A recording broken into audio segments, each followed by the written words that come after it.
ពីមុនចែកធ្វើការមួយថ្ងៃ12ម៉ោងទាំងម៉ោងសម្រាប់ប៉ុន្តែអា12ម៉ោងហ្នឹងជួនអត់ទេភាគច្រើនធ្វើ10ម៉ោងទាំងម៉ោងសម្រាប់អញ្ចឹងទៅហើយមកទឹកធ្វើ6ថ្ងៃដល់ពេលបើកលុយមកមានណាលោកអើលោកចង់ញាក់សាច់ទ្រឹតដែរហ្នឹងណាចុះ12ម៉ោងហើយអន់ផុតក៏10ម៉ោងដែរអញ្ចឹងទៅចង់ញាក់សាច់ទ្រឹតហើយមកទឹក6ថ្ងៃទៀតអីចឹងណាតែឥឡូវកាត់បន្ថយហើយបន្ថយអា2ម៉ោងដែលយើងធ្វើលើសអញ្ចឹងណាហើយមកទឹក6ថ្ងៃនៅដដែលអញ្ចឹងទៅនៅពេលដែលបើកលុយមកមានអារម្មណ៍ថាអាចទទួលយកបានគាត់ថាអាចទទួលយកបានអញ្ចឹងណានៅពេលដែលឃើញទឹកលុយគឺមានអារម្មណ៍បែបហ្នឹងហើយក៏មានចិត្តថាជំរឿឯងកាត់បន្ថយថ្ងៃទៀតមើលកុំធ្វើមកទឹក6ថ្ងៃអញ្ចឹងណាធ្វើមកទឹកសាក់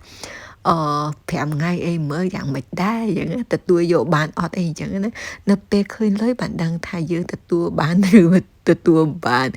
តែធម្មតាតែយើងធ្វើច្រើនបានច្រើនយើងធ្វើតិចបានតិចឯគ្រាន់ថាទឹកលុយដែលយើងបានតិចហ្នឹងយើងទទួលបានអត់អីអញ្ចឹងណាធ្វើច្រើនហត់ច្រើនតែក៏បានលុយច្រើនតែដល់ពេលអត់ធ្វើយើងក៏អត់ហត់យើងក៏អត់សូវបានលុយតែយើងជ្រើសរើសមួយណាតែប៉ុណ្្នឹងឯងនិយាយទៅលុយចង់បានណាស់ពេលខ្លះទៅវាលើសពីសមត្ថភាពយើងចាប់នៅពេលដែលយើងយកលុយគឺយើងបាត់បង់គ្រួសារពាក្យដែលបាត់បង់គ្រួសារគឺវាមានន័យធំទូលាយនិយាយទៅប្តីនៅម្ខាងប្រពន្ធនៅម្ខាងកូននៅម្ខាងវាអត់មានភាពកក់ក្ដៅក្នុងគ្រួសារអញ្ចឹងណាដោយសារតែយើងគឺអត់បាននៅក្បែរគ្នានិយាយទៅយើងអត់មានពេលវេលាឲ្យគ្នានឹងគ្នាយើងខ្លាយតែដូចថាសវ៉ាធូលលុយដល់ពេលអញ្ចឹងទៅយើងបាត់អាភាពកក់ក្ដៅនៅក្នុងគ្រួសារផងយើងអញ្ចឹងទៅ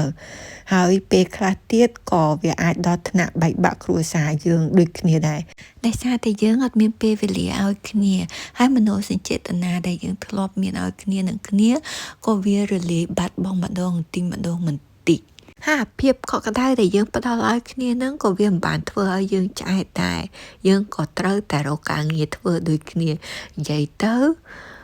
មានទាំងការងារមានទាំងភាពកក់ក្ដៅអញ្ចឹងណាហើយសម្រាប់ចែគឺយើងពិបាកបន្តិចដើម្បីឲ្យមានអាពីរមុខនឹងទាំងព្រមអញ្ចឹងណាមានទាំងការងារធ្វើមានទាំងភាពកក់ក្ដៅក្នុងគ្រួសារ